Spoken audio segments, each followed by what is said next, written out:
Cuando uno analiza la historia de Chile en la época de la democracia clásica, entre 1932 y 1973, efectivamente uno ve que en la etapa final, entre 1959 y 1973, hay una era que puede ser denominada de las revoluciones, y está marcada por el triunfo de la Revolución Cubana, que evidentemente es un asunto externo a Chile, pero que tiene un enorme impacto en América Latina, y específicamente en nuestro país. El presidente Allende, siendo senador de la República, viajaba prácticamente cada año a Cuba, se reunía con Fidel Castro, con Ernesto Che Guevara. El poeta Pablo Neruda escribió Canción de Gesta, dedicado a los revolucionarios cubanos de Sierra Maestra, y la verdad es que hubo un impacto muy grande en diversos sentidos. Revista Mensaje en 1962 dice: la revolución llegó ya a América Latina y es necesario plantearse el problema en términos de fondo. Entonces lo que uno podría decir es que ¿qué distingue a la era de las revoluciones? Primero, la necesidad de cambios estructurales, o sea,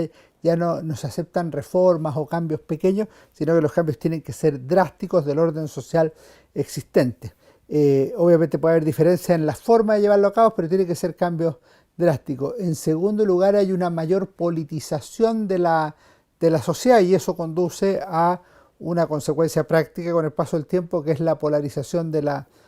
política. Después se acepta la vía violenta para llegar al poder. Esto no es inmediato, pero si uno ve la fundación del MIR en 1965 o las declaraciones de Chillán del Partido Socialista, aceptan la violencia revolucionaria como inevitable, como legítima para llegar al poder, y eso es un cambio de paradigma muy grande en una democracia que se suponía excepcional en el concepto latinoamericano por su estabilidad, por la alternancia en el poder, por su capacidad de desarrollarse, de crecer en el cuerpo electoral, por la pluralidad de partidos y otro tipo de virtudes. Y por último, uno podría mencionar que los proyectos políticos más relevantes y exitosos en esa década son también revolucionarios. Primero en 1964 con Eduardo Frei Montalva, la Revolución en Libertad, y luego la Revolución Socialista con empanada y vino tinto, como se le llamó, liderada por Salvador Allende y la Unidad Popular.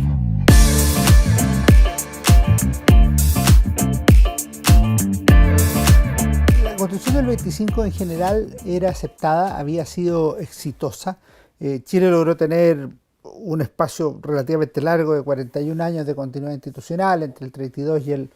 73, con 8 presidentes elegidos de acuerdo a la Constitución y las leyes: Arturo Alessandri Palma, Pedro Aguirre Cerda, Juan Antonio Ríos, Gabriel González Videla, Carlos Ibáñez del Campo, Jorge Alessandri, luego Eduardo Frei Montalva y finalmente Salvador Allende. Había renovación habitual de Cámara de Diputados y Senado, se incorporó la mujer con derecho a voto. Por primera vez lo hicieron en 1952, creció el cuerpo electoral de manera impresionante, 300.000 votantes en 1932, cerca de 3 millones en 1970, es decir, es una democracia que funciona, pero tenía algunos ripios, algunas debilidades. Una de ellas, que se daba en los gobiernos de doble minoría, es que en general cuando asumía un gobierno, particularmente del 46 en adelante, asumían con una minoría electoral. ¿Cómo se podía esto? Pues la Constitución establecía 2 mecanismos de elección de presidente de la República: con mayoría absoluta de los votos válidamente emitidos, o si nadie lo obtenía, el Congreso Pleno elegía entre las 2 primeras mayorías relativas. De esta manera González Videla asumió con el 40%, Ibáñez con el 46%, Jorge Alessandri con el 32% y Salvador Allende con el 36%, es decir, gobiernos de minoría, pero que además tenían minorías en las cámaras, entonces era muy difícil o imposible llevar a cabo sus programas de gobierno. Y a eso sumaba que desde el 46 en adelante siempre ganó un opositor las elecciones siguientes: Ibáñez respecto de González Videla, Alessandri respecto de Ibáñez, Frei respecto de Alessandri y Allende respecto de Frei. Esto ha llevado a algunos a pensar que el régimen tenía pocas herramientas para solucionar las crisis políticas más profundas, como la que hubo entre 1970 y el 73, y han advertido que habría sido conveniente, por ejemplo, tener un régimen parlamentario que es mucho más flexible, y que, por ejemplo, cuando hay una crisis de gobierno, bueno, se cambia el gobierno, se llama elecciones y se reemplaza por una fórmula distinta, sin que eso signifique nada excepcional ni una crisis mayor. Chile no tenía esa posibilidad, que se habría ocupado, por ejemplo, en las elecciones parlamentarias de 1973.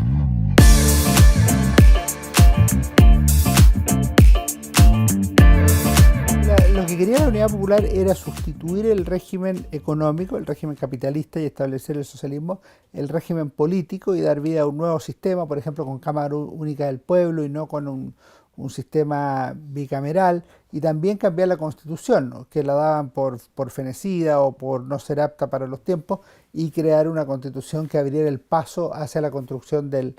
socialismo. En ese sentido, el proyecto se califica de revolucionario, es decir, quiere cambiar el orden existente. La ideología que hay detrás, en términos generales, casi de todos los partidos de la Unidad Popular, es el marxismo-leninismo. Eso es algo progresivo, no era así en los años 30, 40, pero después se suman el Partido Socialista, el Partido Radical, el MAPU y otras fuerzas políticas que están fuera del OP, como es el caso del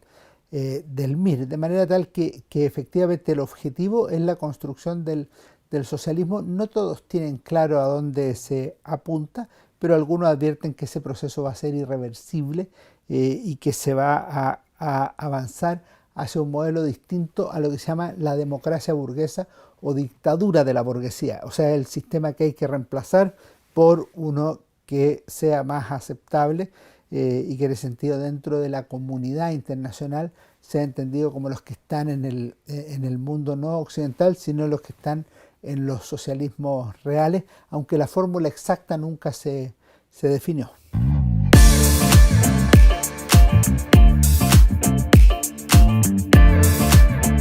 Los partidos que eran más radicalizados eran sin duda el Partido Socialista y el Movimiento de Izquierda Revolucionaria MIR. Incluso ellos calificaban las actitudes del gobierno como reformista o las del Partido Comunista como reformista, y cuando hacen la evaluación de los 3 años del gobierno de la Unidad Popular sostienen que el gobierno de la Unidad Popular es un gobierno que ha fracasado por su reformismo. No es la revolución la que ha fracasado en Chile, sino que es el reformismo. Lo dijo Miguel Enríquez en junio del 73, cuando sostuvo que se acababa el tiempo de las ilusiones reformistas de la Unidad Popular, de la revolución sin costo social, y que era necesario entender que las leyes de hierro de la lucha de clase habían terminado por imponerse. Es que las historias son muy distintas. Lo que hace el Partido Socialista es que vive un proceso que se llama la renovación socialista, y que tiene que ver más bien con la socialdemocracia o los socialismos occidentales. El Partido Comunista, en cambio, su plana mayor se va a la Unión Soviética y no solo quedan atrapados en esa plataforma de observación de la realidad internacional y particularmente chilena, sino que además en la práctica entienden que una de las cosas que había fallado a la Unidad Popular era la política militar, y eso los lleva a crear el Frente Patriótico Manuel Rodríguez para poner fin a la dictadura por vía armada por una parte, y para ocupar todas las formas de lucha contra el régimen de Pinochet. Obviamente son realidades muy distintas, y lo que nos corresponde, me parece, es tratar de conocer y comprender cómo fueron los procesos de cada uno, porque en la práctica lo que eso explica es cómo se conforma la transición a la democracia en los años 80 y la democracia a partir de 1990, con el Partido Socialista incorporado a una coalición amplia de centro-izquierda, que es la Concertación, y el Partido Comunista jugando un papel marginal como izquierda extraparlamentaria.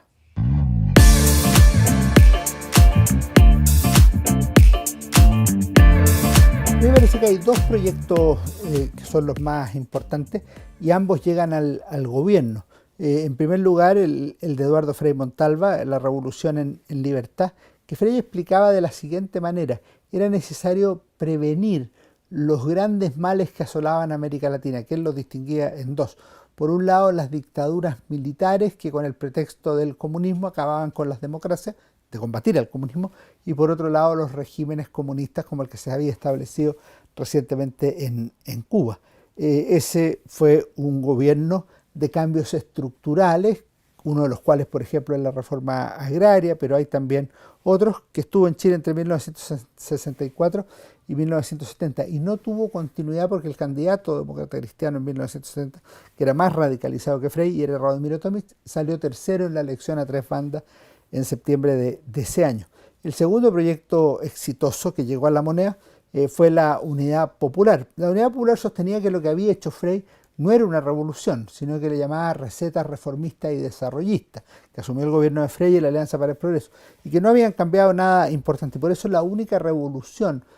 o la única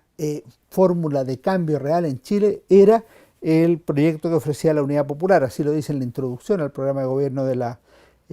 UP. Y este fue el segundo proceso que se llamó Vía Chilena al Socialismo. Lo explicó el presidente Allende en muchas ocasiones, pero hay dos que me parecen particularmente relevantes. El discurso del 5 de noviembre de 1970, cuando recién asumió el mando de la nación, y en segundo lugar, el 21 de mayo de 1971, en su primer discurso ante el Congreso Pleno, en la rendición de la cuenta anual. Allende imaginaba para Chile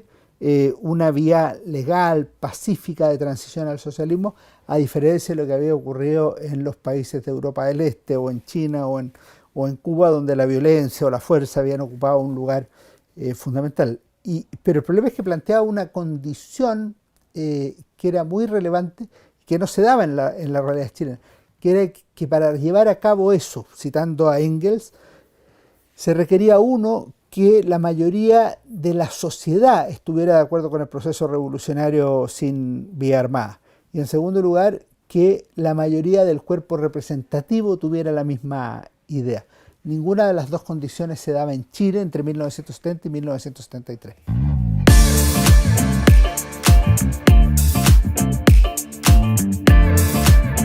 Yo diría que el principal respaldo que tiene el gobierno dentro de la Fuerza Armada es el general Carlos Prats, que sirvió en dos gabinetes al gobierno del presidente Allende, el de noviembre de 1972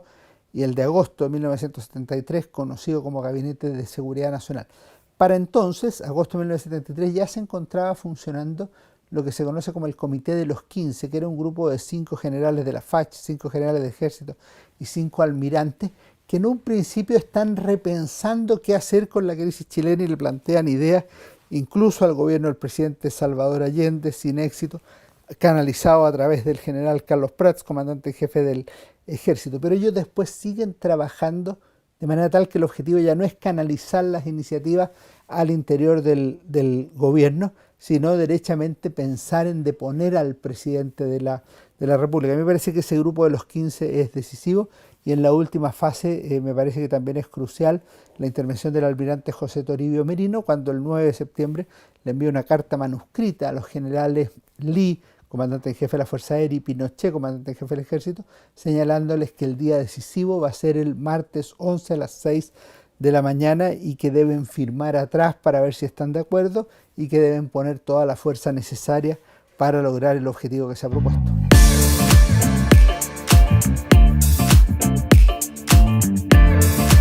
La democracia cristiana y la Unidad Popular, o la democracia cristiana y el Partido Socialista y Comunista, siempre fueron rivales. Los principales adversarios que tuvo la ADC fueron el comunismo y el socialismo y las organizaciones que dependían de ello entre 1964 y 1970. La Unidad Popular tuvo dos grandes adversarios políticos, que fue el Partido Nacional y el Partido Demócrata Cristiano, siendo el decisivo el Partido Demócrata Cristiano, porque con sus votos concurrió para que Allende pudiera llegar a la moneda, y con sus votos también concurrió en acusaciones constitucionales contra ministros de Estado del presidente Salvador Allende, o en la famosa acusación que se conoce como Declaración de la Cámara de Diputados sobre el grave quebrantamiento del orden constitucional y legal de la República, el 22 de agosto de 1973. De manera que tenemos aquí posiciones antinómicas muy claras de la democracia cristiana y del Partido Comunista y del Partido Socialista. Tienen diferencias ideológicas de fondo, tienen diferencias de origen y también tienen diferencias de finalidad. La democracia cristiana siempre se planteó como un partido democrático occidental,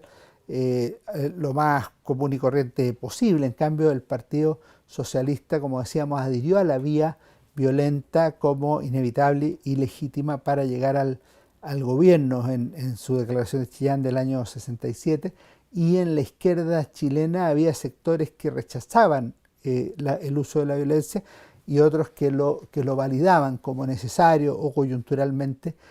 como el momento histórico que había llegado. Por último, me parece necesario refrescar que en el marco de la Guerra Fría, la democracia cristiana, el gobierno y la campaña de Eduardo Frei Montalva recibieron un particular apoyo de los Estados Unidos. En parte, la Alianza para el Progreso tuvo su mayor aplicación precisamente en Chile, en tanto la Unidad Popular recibió el apoyo de Cuba y la Unión Soviética, por ejemplo, y evidentemente tenía como uno de sus principales adversarios precisamente a la gran potencia del norte.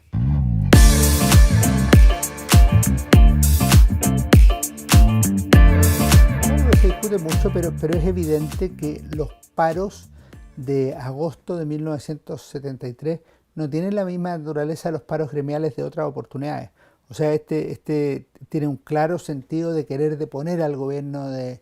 presidente Salvador Allende, de querer forzar su renuncia o de querer sacarlo a través de la paralización o derechamente promoviendo un golpe militar. De manera que las organizaciones sociales que lideraban los paros de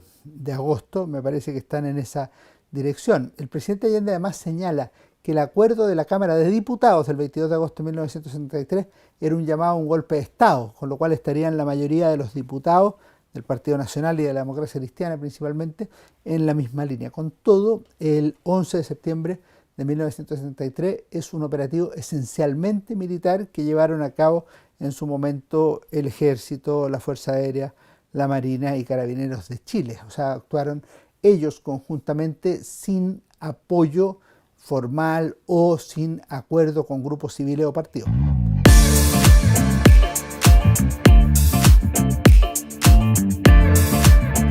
Los partidos políticos no estaban al tanto del golpe militar o del pronunciamiento de intervención militar. Ellos se enteran la noche anterior o el mismo 11 de septiembre y no tienen una participación propiamente tal. Lo que ocurre es que después, obviamente, cada uno hace sus respectivas declaraciones para apoyar, para comprender los hechos del 11 de septiembre, para condenar el derrocamiento del presidente constitucional Salvador Allende. Lo hace un grupo minoritario de la Democracia Cristiana, conocido como el Grupo de los 13, y después algunos colaboran a título personal, porque el gobierno de las Fuerzas Armadas no acepta la participación de los partidos políticos, a título personal con el gobierno del general Pinochet.